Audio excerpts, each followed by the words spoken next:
Cinderella.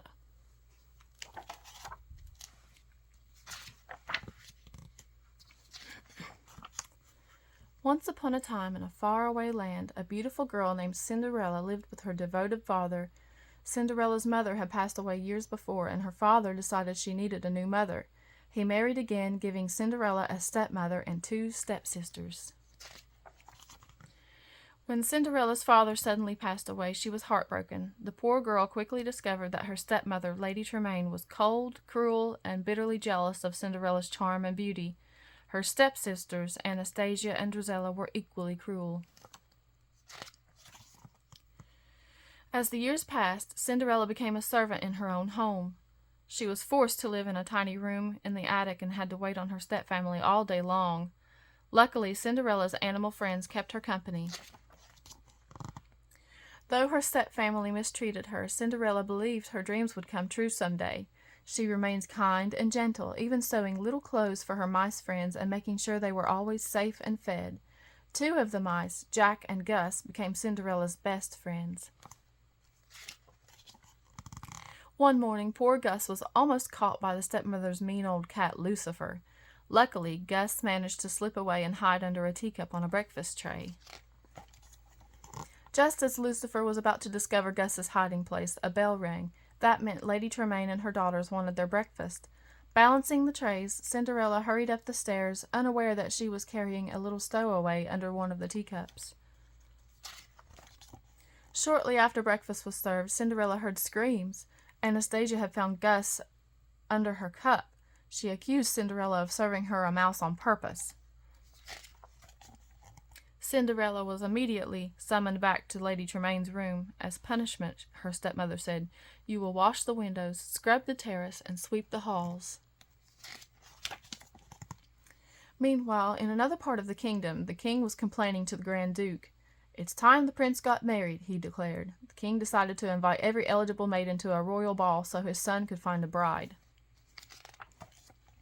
Later that morning, Cinderella stopped doing her chores to answer a knock at the door. A messenger from the palace handed her an invitation to the ball that evening. Lady Tremaine snatched the invitation and read it aloud. Her daughters squealed with excitement. When Cinderella asked if she could attend the ball too, Lady Tremaine reluctantly agreed. "But only if you get all your work done, and only if you have something suitable to wear," she said with a nasty sneer. In the attic, Cinderella found a dress that had once belonged to her mother. It was a bit old-fashioned, but Cinderella was sure she could fix it. Just as she was about to start sewing, her stepfamily called for her. There were many more chores to do. Cinderella sadly left the room, and her animal friends got right to work. The clever animals found an old sash and some beads. They stitched the ornaments in place and turned the simple dress into a fabulous gown. Cinderella was thrilled and so grateful. Now she could go to the ball. When Anastasia and Drizella saw how pretty Cinderella looked, they flew into a jealous rage. The stepsisters ripped the dress, pulled off the sash, and yanked at the beads. Lady Tremaine simply stood and watched. With no hope of going to the ball and meeting the prince, Cinderella ran into the garden and sobbed. As she kneeled there, twinkling lights filled the air. Then a woman appeared. It was Cinderella's fairy godmother. The fairy godmother told Cinderella there was still time to attend the royal ball. With a wave of her magic wand, she transformed a simple pumpkin into an elegant coach and the mice into horses. Then the fairy godmother pointed her magic wand at Cinderella and said, "Bibbidi bobbidi boo!" Suddenly, Cinderella was wearing a stunning gown. On her feet were sparkling glass slippers. Cinderella was off to the ball. The fairy godmother warned her to be home by midnight when the spell would wear off. At the ball, the prince was introduced to all the eligible maidens in the kingdom. Anastasia and Drizella curtsied to him, but someone else caught the prince's eye. The prince hurried over to the most beautiful girl he had ever seen. He and Cinderella danced all night without even introducing themselves. Cinderella had no idea she was dancing with the prince. She was having the most wonderful night of her life, and then the clock began to chime midnight. Cinderella had forgotten about the time. She ran down the palace steps, losing a glass slipper along the way. "Wait, I don't know your name," the prince called. The Grand Duke rushed after Cinderella, but she didn't stop. Cinderella and her friends made it through the palace gates before the spell wore off and everything turned back to normal.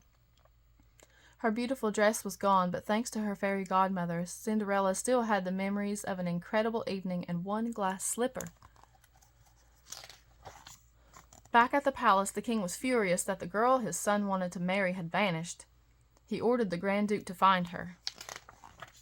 Word spread that the prince was searching for the girl who had lost a glass slipper. Lady Tremaine suspected it was Cinderella, but didn't know for certain. She didn't want Cinderella to have a chance to try on the shoe. She locked the poor girl in her room just before the Grand Duke arrived. The Grand Duke explained that every maiden in the kingdom was to try on the slipper. The girl who fit the slipper perfectly would marry the prince. When Anastasia and Drizella tried to squeeze their big feet into the dainty slipper, Jack and Gus stole the key to Cinderella's room from Lady Tremaine's pocket and unlocked the door.